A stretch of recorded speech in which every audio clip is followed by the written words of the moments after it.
All right. Hey, Cortez, very glad you could join me in this short interview for my class project.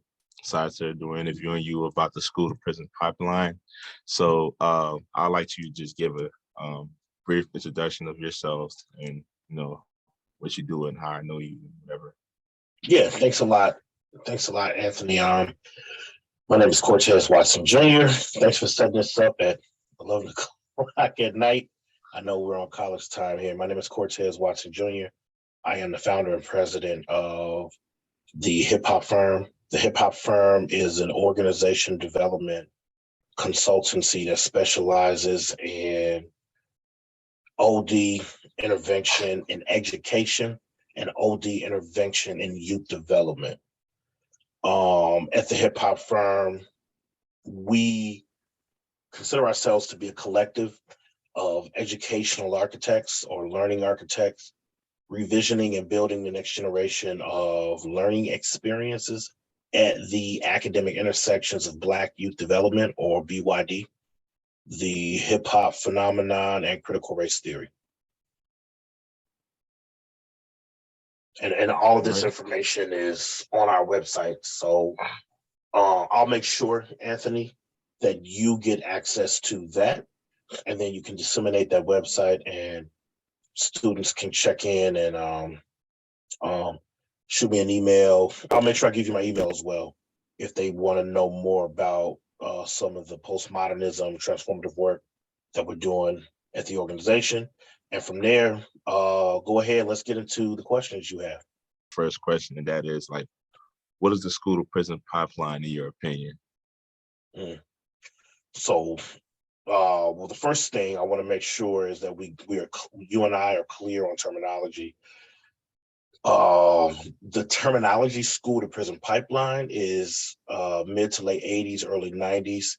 Within the 90s to early 2000s, there's been a shift, and the academic language does not frame it as a pipeline, which is linear, but as a nexus. So it's the school to prison nexus. Got it? So it's the school to prison nexus. And I won't give you my opinion. I'll give you what the literature says, pulling from David Stovall's work out of UIC, pulling from Erica Meyer's work out of Northeastern Illinois University. Those are some of the more regional scholars who talk about the phenomenon. The school to prison nexus is the understanding that young people, specifically young Black and brown people, and more particularly young Black males, are being socialized and funneled into a carceral state of mind and a carceral state of being through schooling and impacted by other social constructs. So school is one socially constructed experience. Community housing is a socially constructed experience. Healthcare is a socially constructed experience. Access to resources as well as nutrition, socially constructed experience. And all of these experiences are converging through a nexus, if you will, to impact young people, to essentially directly and or indirectly prepare them for incarceration. So, and then one short example of that is walk in a line, quiet in the halls, hands behind your back. These are some of the very same directives that people are giving when in mass incarceration. Walk in a straight line, hands behind your back, no one talk. Very similar. And when that happens in public schooling, we say that it is structure. When that's happening in the carceral state, we say that that is order. The challenge with that is there is no fundamental difference between either one. There's no fundamental difference between second grade boys in a Chicago public school doing that and 40-year-old men in jail doing that. Does school to prison pipeline relate to you? If so, how does it relate to you and why? Another correction, the school to prison School nexus. to prison nexus, correct? Nexus, Yeah. Yeah, so it relates to me with a duality of sorts. One of the ways it relates to me is I'm 41 years old, so I'm in that unique place where I'm looking back and still looking forward, emotionally, professionally, academically, because I'm in PhD courses right now. And it relates to my life's work, graduating undergrad at the age of 24, and every job that I've worked from the age of 16 until now, and then graduating undergrad from the age of 24 now have absolutely been engaged with the population most affected by the school to prison nexus, which is the African American boy. 1 in every 3 black babies born in America and assigned the distinction of male, 1 out of every 3 will experience a criminal conviction and incarceration of some kind.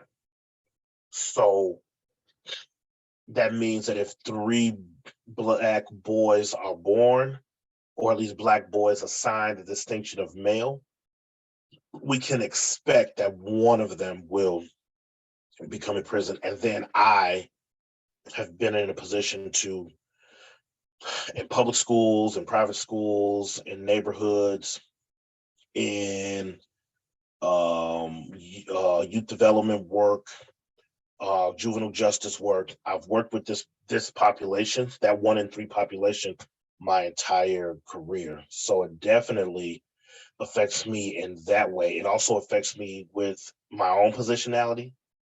I'm a black male. I'm a black male who was once a black boy. I'm a black boy who comes from poverty. I'm a black boy who was labeled, we called it special ed in the 90s. I think the appropriate term is diverse learner. So all these things make me also a member of the population. Like yourself. Like yourself. Okay. Now, since you mentioned how it relates to you, how does it relate to your community? How does it affect your community? So I'm thinking about community in a very tiered or layered way. In a very macro sense, the entire world is all of our community, right? And as a member of the world community, I am absolutely black. I'm black born in the United States of America. There are black people born in France. There are black people born in New Zealand. There are black people born in Nigeria. So black people are all over the world. And I'm a part of that world community of black people. And they're scaffolding that down, being black in America, like that's my community. Black people who I agree with sociopolitically and those who I don't. And then more specifically, being born in North Lawndale on the west side, moving to Evanston when I was 6, graduating undergrad at 24, and now working professionally in Chicago's west side and North Lawndale, black community. Austin, west side, black community. West Garfield Park, west side, black community. And these are the spaces I work in now professionally. Okay. And these are the spaces that are tremendously impacted by the school to prison nexus, Chicago's west side, without question. So since you spoke more of the spaces that are impacted, so now what are some solutions that you believe should be applied in those spaces to help resolve? Yeah, to be honest, that's a great question, Anthony. From a solutionary standpoint, I think it's complex. I'm a firm believer in complex problems take complex solutions. So I don't think there's any one solution. We're talking about healthcare. We're talking about education. We're talking about educators and their pedagogical approaches to teaching. Next. We're talking about a lot of different entry points. So I don't think, but I think we can. I think we can think about this a little unilaterally, and and I can speak generatively and say, um, we definitely need to do things that are the opposite of what we've done historically. The laws of physics say every action have an opposite and or equal reaction. The definition of insanity is doing the same thing and expecting a different outcome. So we definitely need to do some things that are completely different from what we've already done. And then we need to combine that with an understanding, and this is your generation a lot more than mine, this framing of Black Lives Matter.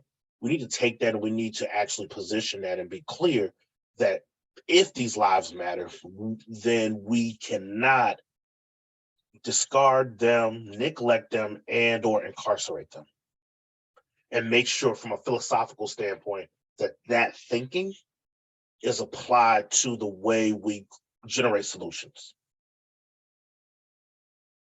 If no one is discardable, then we have to approach it in a way where we can't throw anyone away. Does that make sense?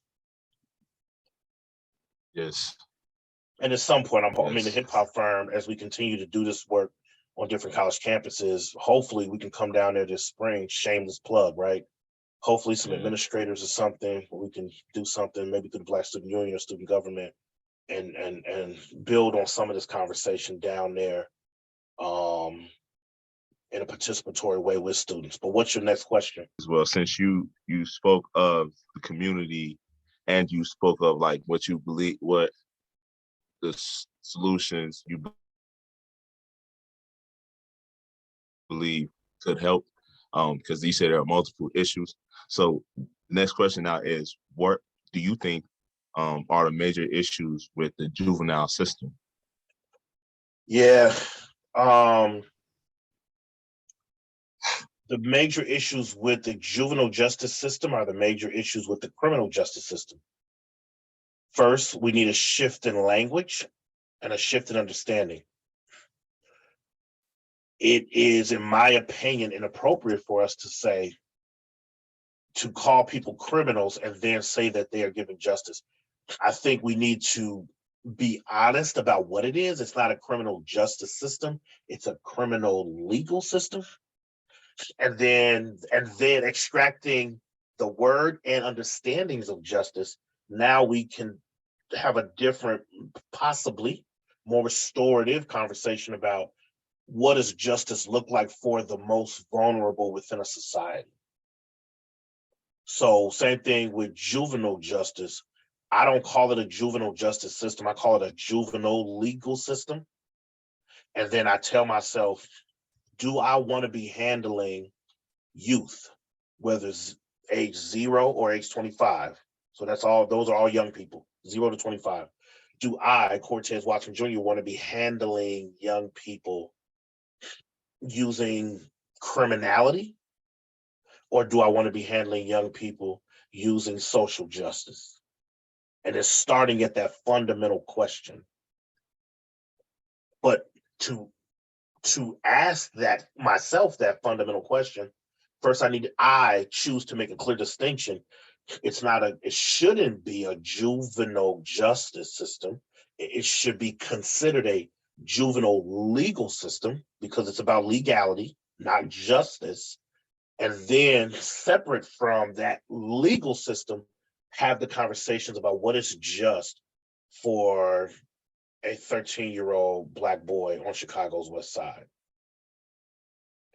And then I add the word social. What is socially just? And then there's some other words we can add in there too. What is socially just? What is racially just? What is economically just? What is just in the scope of health and wellness? What is just in the scope of gender and identity? Then now see how all these different complexities start coming in.